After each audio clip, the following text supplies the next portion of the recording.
Et on s'arrête ce soir sur ces jeunes soldats israéliens. Vous venez d'entendre l'un d'entre eux qui refuse d'aller combattre à Gaza. On les appelle les réfusniks. Slimane Zeguidour, notre éditorialiste, nous a rejoint. Bonsoir Slimane. Bonsoir. Des Israéliens qui refusent d'aller combattre dans l'enclave palestinienne. Qu'est-ce que cela veut dire? Qu'est-ce que cela traduit? Il y a justement des soldats qui viennent de le dire.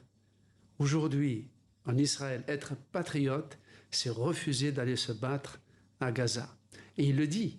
D'abord parce que c'est une guerre qui affame tout un peuple, c'est une guerre qui ronge de l'intérieur la société israélienne, et il s'agit là, parmi ces soldats, ce ne sont pas des pacifistes ni des objecteurs de conscience. Ce sont des militaires qui se sont déjà battus, qui seraient prêts à aller se battre, mais qui ne veulent pas aller retourner à Gaza parce qu'ils estiment que ce n'est plus une guerre opposant deux armées, c'est une attaque unilatérale contre une population sans défense. Donc il y a d'abord un sursaut moral, et il y a, beaucoup le disent, ils le rappellent, il y a chez les soldats israéliens qui ont fait ces campagnes à Gaza, avec les horreurs qu'ils ont vues, eh bien il y a 50 000 soldats israéliens qui souffrent de syndrome post-traumatique.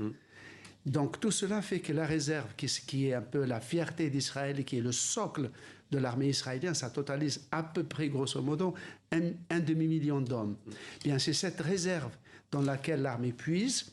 Et aujourd'hui, on a eu ce meeting aujourd'hui à Tel Aviv, parce qu'aujourd'hui, 60 000 soldats réservistes devaient se présenter. Et depuis la rupture du cessez-le-feu en mars dernier par Benjamin Netanyahou, ne se présentent ceux qui sont sollicités par l'armée se présentent à moins de la moitié se présentent. Et que risque Slimane, justement, ceux qui refusent, celles et ceux qui refusent, ces réfusniks? Alors, pour l'instant, ils ne subissent rien, même pas l'opprobre de la société, bien au contraire. Ceux qui subissent des sanctions, ce sont des objecteurs de conscience. Ouais, différent.